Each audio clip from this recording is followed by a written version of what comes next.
Is rapid development of high-performance cell lines using GPEx, and the presenter is Stephen Hager, Director of Business Development for Catalent Biologics. Thank you, Chris and Ann. Thanks to everybody who's coming this afternoon. Appreciate it.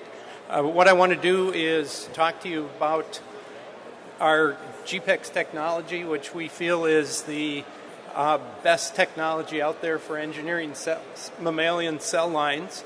And I hope by the end of the talk you'll agree with me that that's the case. A little bit about Catalent before I get into GPEx. We're really a solutions company. We want to provide our clients with the optimum solution to enable their technology to get into the clinic and help patients. We have a lot of expertise in biologics as well as small molecules, but in biologics, 20 years of experience in the biologics area. Proven partnerships. We have partnerships with 41 of the top 50 biotechs, and we're really committed to investment in the biotech field, $75 million over the last few years. One thing that I want you to realize is we have a lot of experience with GPEx, over 400 different antibody-expressing cell lines, 60 recombinant protein expressing cell lines. We have over 30 clients in the clinic with their clinical trials in phase 1 through 2. It's interesting that approximately 40% of all marketed biosimilar antibodies are made using GPEx cell lines.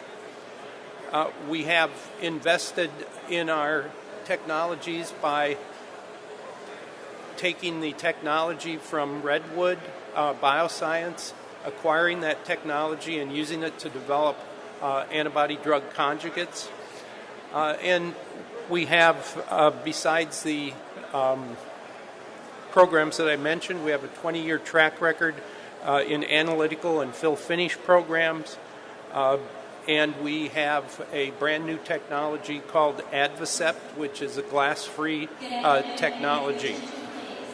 We are poised to help you at every stage of your development process, from preclinical all the way through phase 3.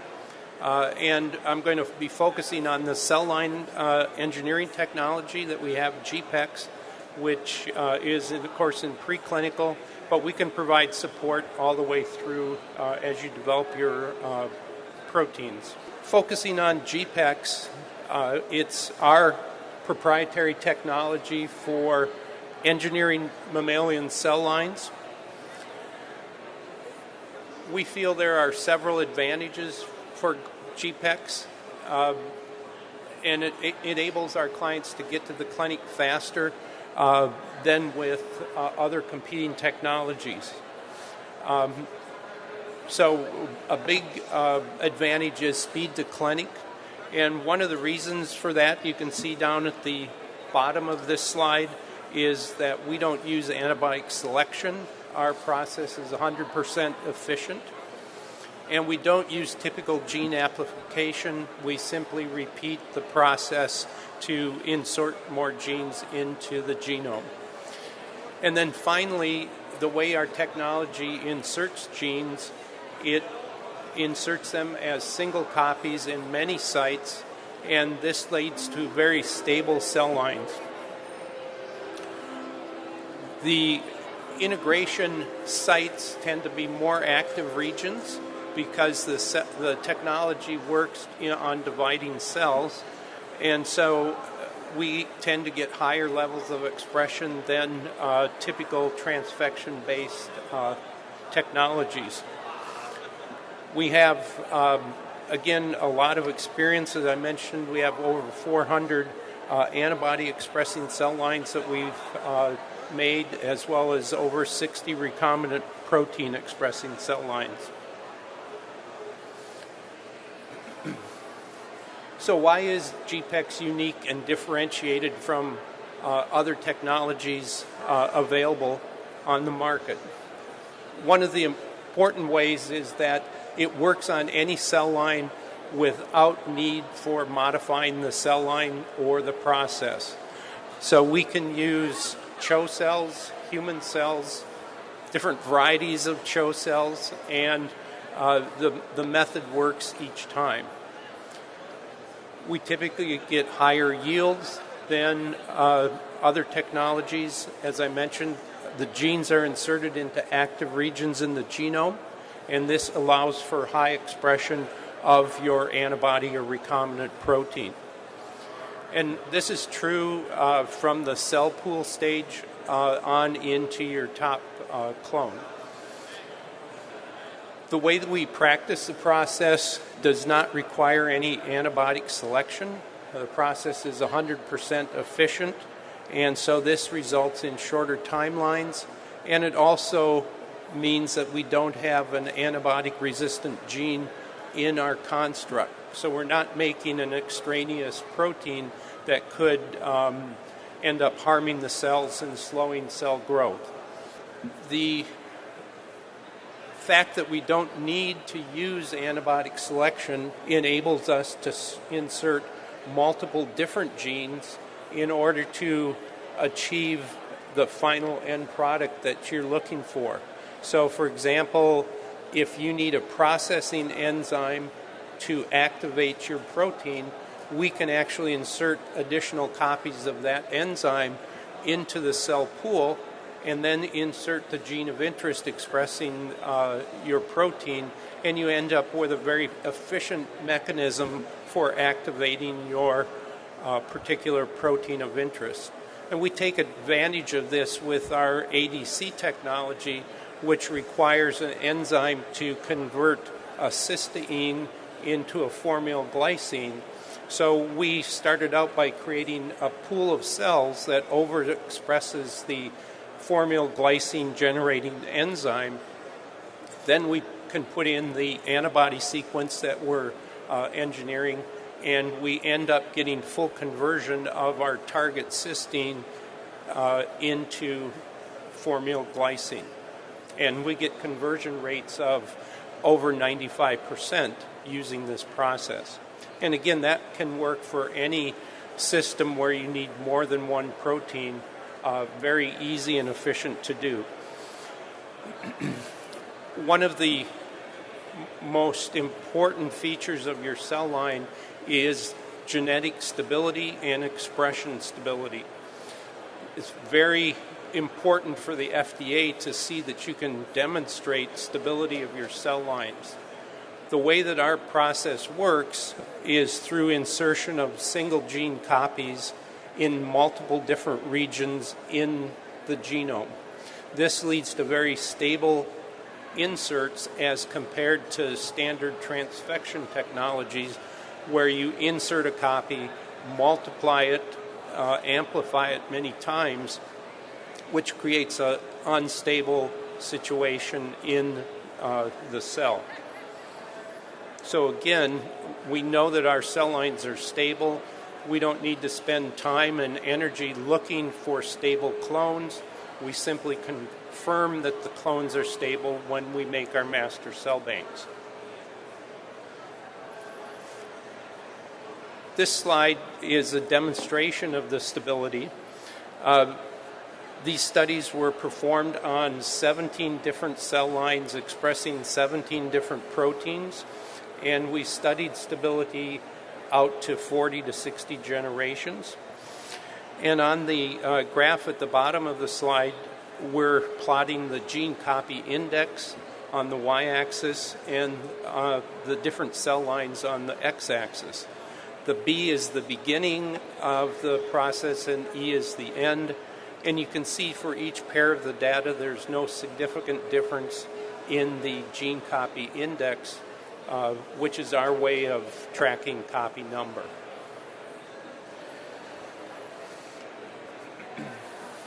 As I said, this technology is proven. We have more than 40 current customers, more than 80 active projects. Many of them are smart tag projects. We've generated more than 400 antibody-expressing cell lines. We've got 22 biosimilar programs and we license the cell lines that we've generated on a non-exclusive basis. We actually have 5 commercial biosimilar products made using GPEx technologies around the world, and more than 30 clinical trials underway using GPEx cell lines. And typically we're at about 14 months or less from DNA to drug product release. And an important feature is we can do this very reliably, typically 98% right the first time.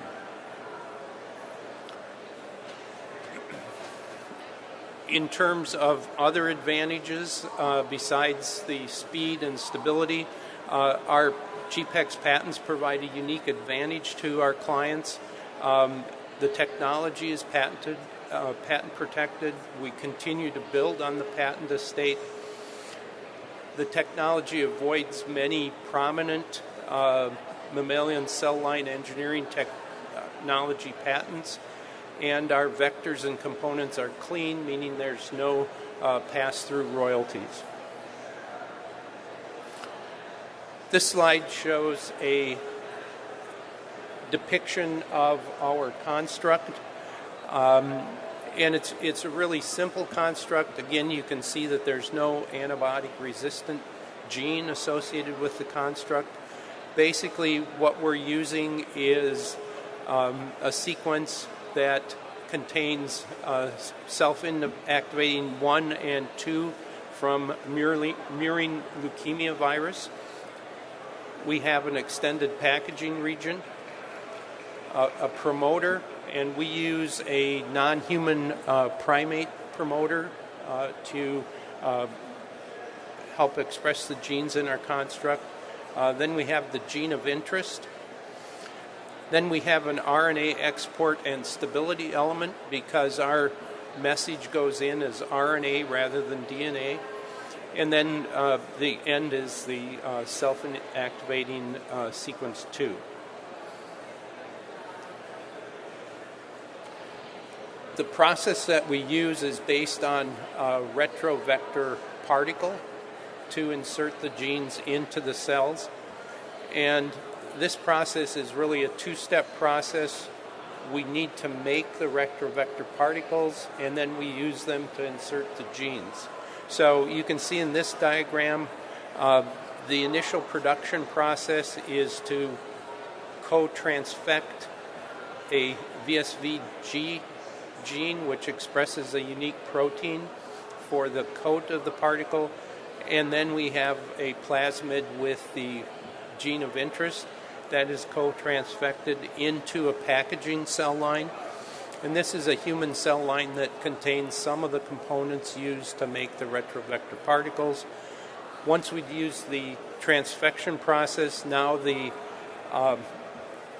retrovector manufacturing takes place in the human cell, packaging cell, and we end up with the retrovector particle that's shown with all of the G's on the surface. We simply concentrate these retrovector particles by centrifugation, and then, as shown in this slide, we can use them to transfect the CHO cells or human cells. So basically, the retrovector process is very efficient because we take advantage of the fact that the G protein recognizes phosphatidylserine on the cell surface of the CHO cell or human cell. And so it's a very specific mechanism. Once the particle binds, the integration process takes place, and we see integration of the gene.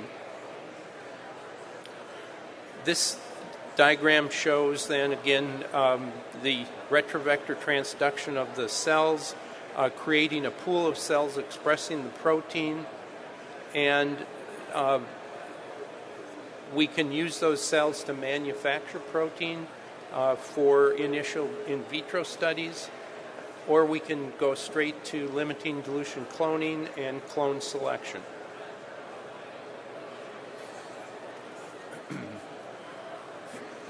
For antibodies, we do a two-step process where we insert the light chain using a light chain retrovector, and then we insert the heavy chain using a heavy chain retrovector to create a final cell pool that expresses the fully formed antibody.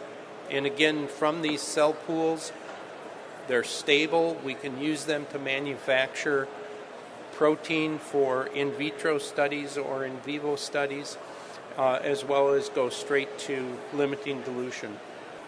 We've said that the process is fast. This shows a timeline for engineering a mammalian cell line using GPEx. So initially we take about 2 weeks to do the molecular cloning, 3 to 5 weeks to do the transduction process. Then we expand the cells and end up with our final cell pool that we can use to manufacture protein or use in limiting dilution and subcloning. So this set of slides again shows the process for a therapeutic protein. We do the transductions, we repeat the process, do limiting dilution, cell cloning, we select the clonal cell line, and then we can use that clonal cell line to complete the rest of the development process, do an upstream process development, purification development, and on to a master cell bank. This is very straightforward for recombinant proteins.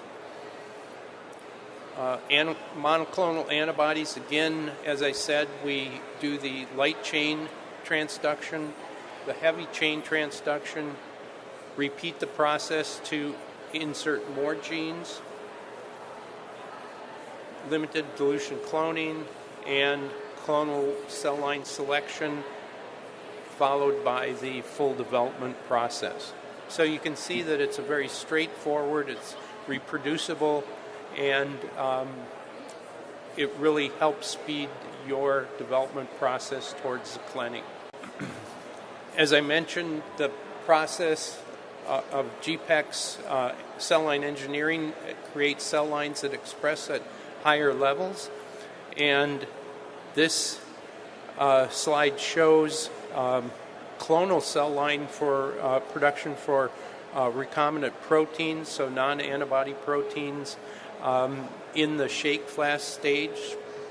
And you can see that for recombinant proteins, the range is from about 1 to 2 milligrams, 0.1 to 2 grams per liter, all the way up to nearly 2 grams per liter. So we've seen that with GPEx, even very difficult to express recombinant proteins are expressed at levels that you can move forward with. This slide shows the reproducibility of the process at different bioreactor scales with different recombinant proteins. And again, it just shows the reproducibility of the cell lines that we engineer. This slide shows consistent high expression of clonal cells, and again, for these cells, they're expressing antibodies, and the expression range is between about 0.3 and 1.4 grams per liter. This slide shows clonal cell line for fed batch production of antibodies. These processes are not optimized, but again, you can see for various different antibodies, the expression range is between 1 and 2 grams per liter in the clones that we're showing here. This slide shows that with some minimal process development, we can drive productivity even higher. This is data from fed batch shake flask production before and after one round of upstream process development. So you can see in the dark diamonds on the slide for titer, that the expression level goes from a little over 1 gram per liter to between 2 and 5 grams per liter with process development. When we look at per cell productivity, the change is the same, so we can go from initial productivities of between 20 and 60 picograms per cell per day to between 40 and 90 picograms per cell per day. So again, these cells are very responsive to upstream process development. Again, with antibodies, as we saw with recombinant proteins, this technology lends itself to very easy scale-up. So we can see that in the shake flask, we get antibody titers for this antibody up to about 4.5 grams per liter with a specific productivity of 40 picograms per cell per day. And when we look at 200 liter production using a different antibody, we can see that, again, productivity is going to scale, and we get productivities up at 87 picograms per cell per day. We can also provide some optimization of your sequence, which helps to increase the protein production titers. So hopefully I've given you a quick overview of GPEx and the advantages of the technology. I welcome any questions that you might have. And again, thank you for taking time from your schedule and attending my talk.